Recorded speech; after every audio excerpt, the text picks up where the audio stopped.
tejto časti úvodu si rozšírime naše kľúčové slova o ďalšie. Slnko. Ja, identita, osobnosť. Slnko predstavuje srdce, vitalitu, otca, manžela, muža. Predstavuje autority, najmä mužské, ale aj kráľov, prezidentov, hlavy štátov a náboženstiev. Mesiac predstavuje matku, manželku a ženy vo všeobecnosti, naše prostredie, zázemie, minulosť, maternicu, embryo, materstvo, plodnosť, príliv a odliv. Predstavuje verejnosť, masy a dav, podvedomie a psyché. Merkur predstavuje všetky formy komunikácie a myšlienok, slovo hovorené i písané, novinky, klebety, papierovačky, listy, knihy, dokumenty. Predstavuje školu, rozum, logiku a mentálne pochody. Venuša predstavuje peniaze, vlastníctvo, hodnoty, majetok, umenie, šperky, múzea, ozdoby a dizajn. Ďalej predstavuje lásku a radosť a záľuby, mladšie ženy, milenky.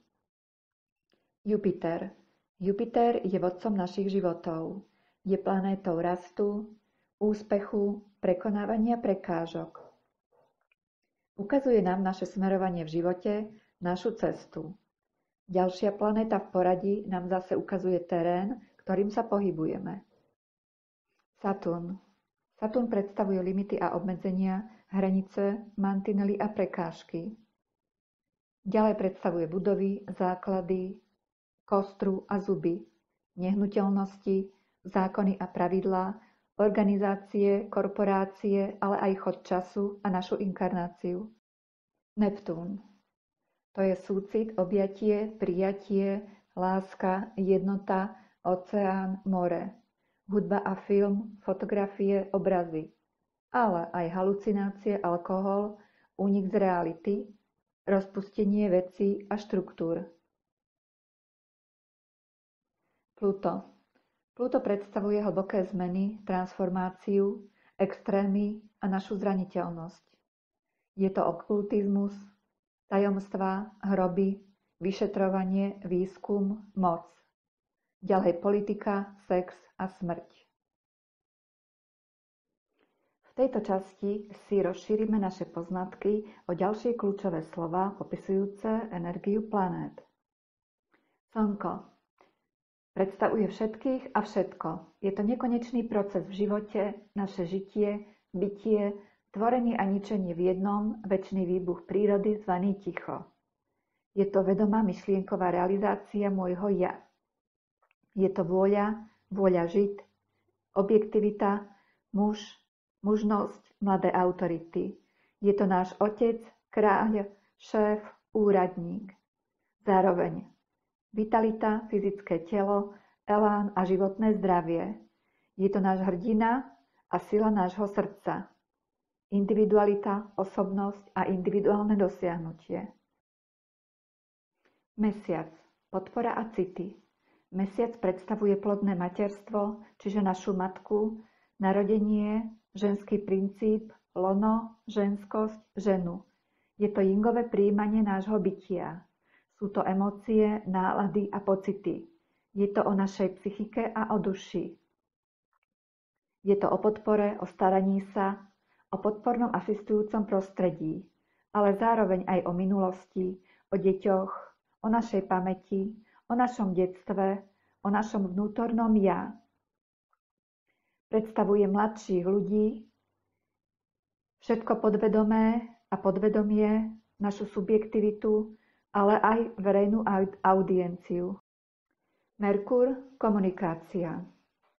Merkur je o znalostiach, o skúsenostiach, o odvahe, obratnosti a šikovnosti, ale predstavuje aj poplach. Je to naše prijímajúce svetlo, svetlo myšlienkovej adaptability, obratné zručnosti, prostriedky komunikácie, spojenia rôzneho druhu, písanie všetkého druhu, doprava, listy, nové cesty, mentalita, idea, intelekt, naša logickosť, inteligencia, rozprávanie a debaty, klebety, úvahy a myslenie. Predstavuje mládež a dospievanie. Venuša, láska a peniaze. Venuša predstavuje súcit, užívanie, starosť o problémy, lásku, romantiku. Predstavuje ženu, slečnu, pani, milenku, mladé dievča. Je to ctiť si niečo, získať niečo, ale aj naša predajnosť, zážitok, rozkoš, náklonnosť, peniaze, ocenenie, hodnotenie, ale aj naša chuť. Je to majetok, akumulácia, je to mať a zhodnocovať niečo, vzťahovo prináležať, je to schválenie, odhad, posúdenie a obdiv. Mars, aktivita a nasadenie. Mars predstavuje naše ambície, motiváciu, schopnosť obhajovať niečo. Je to intenzita, iniciatíva, veľká energia a nadšenie. Je to cesta za našim zmyslom života. Je to agresia, hnev, uplatnenie sa, násilie, predstavuje svaly, zápal, súťaž, odvahu a výzvu. Je to dobrodružstvo. Sú to aj bojovníci a vojaci, športovci, krvi prelievanie zbraní, vojna, akčnosť. Jupiter. Kariéra a naša vlastná cesta životom. Je to náš guru, náš guide, náš mentor a náš líder. Je to tvoja vlastná cesta životom, riešenie životnej misie, viera a nádej v tvojom živote, rozvoj a pokračovanie života. Je to náš radca, právnik, ten, kto nám vždy vyrieši naše problémy. Je to expanzia a rast, hojnosť a bohatstvo, životná filozofia a spiritualita. Urán. Sloboda a vhľad. Urán predstavuje osvetlenie a vnútorný pohľad. Náhlosť a improvizáciu, nezávislosť a odtrhnutie sa. Sú to nové veci, je to rebel, reformátor, revolúcia a excentricita. Vždy je to niečo netradičné a pozoruhodné, nezvyčajné a nevyspytateľné. Je to vzrušivosť. Je to spôsob, ako využiť staré veci v novom šate. Je to originalita, inovácia, nekonvečnosť, večnosť, denná rarita. Saturn, prekážky a pravidlá. Saturn predstavuje zákony, záťažové situácie, obmedzenia, limity a štruktúry, ale sú to aj budovy, stavebné konštrukcie, strohosť, lakomosť, striedmosť a askéza, abstinencia. Skladných vlastností je to trpezlivosť, konzervatívnosť, vážnosť, závažnosť a zodpovednosť. Zmysel pre disciplínu, pre povinnosti, organizačnú štruktúru. Je to zákon o kontrole, predstavuje napríklad aj väznicu, vynúcovací orgán alebo tvrdého šéfa. Sú to autority, starší ľudia, vláda, ale aj pesimizmus, potlačenie, chlad, spomalenie, ochladenie a celkové schladenie. Neptún, jednota a predstavivosť. Neptún je všeobjímajúci, je to oceán, ktorý obmýva brehy. Je to neviditeľná linka, držiaca nás všetkých pospolu ako pupočná šnúra. Znamená prijímanie, zmierenie, súcit, vnímavosť, je to zrkadlo mora. Je to rozjímanie božskej lásky, naše ideály, idealizmus, veľký obraz, fantázia a ilúzia, rozplývanie ega. Predstavuje film, hudbu, inšpiráciu, okúzlenie, média, extázu, duchovno, spiritualitu, mystiku. A je to až za hranicou reality, tam, kde je všetko nereálne a mystické.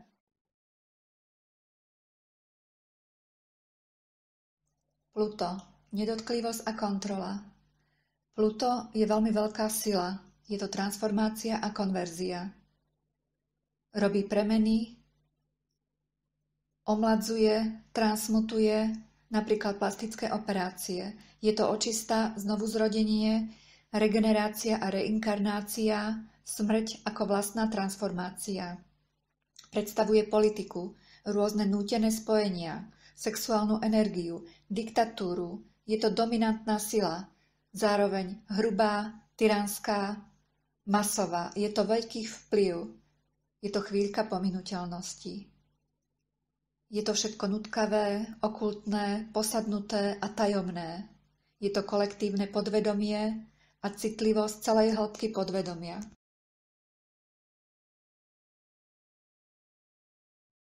Severný úzol. Životná úloha.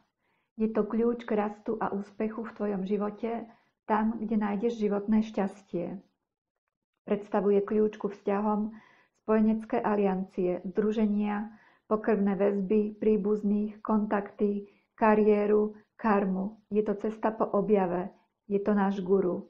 Alebo ako Jupiter. Sú to rôzne príležitosti a spojenia. Pravé a odborné. Je to osud, tam, kde sa musíme niečo naučiť. Je to karmické pripojenie a smer života.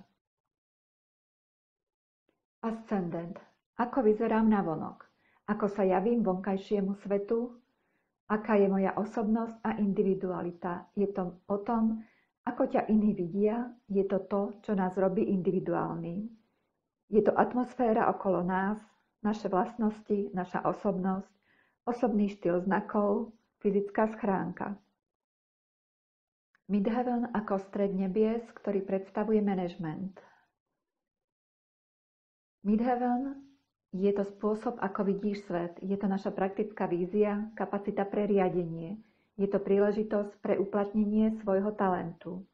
Je to spôsobilosť, schopnosť a talent, kariéra a poverenie, status a sláva, jasnovidnosť, objektívne vidieť a vedieť, čo robiť, smerovanie životného manažmentu, dosiahnutie cieľa, určitou metódou, dohľad a nadriadenosť.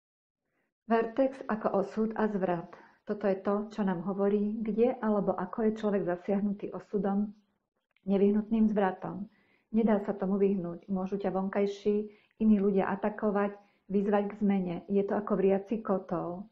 Je to teda to, čo príde, je to osud. Predurčenie, budúcnosť a ďalší krok. Rozhodnutia iných, je to nevyhnutnosť, vývoj a pohyb vecí. Vertex, MC a severný lunárny uzol nie sú planéty, ale len body na nebeskej oblohe.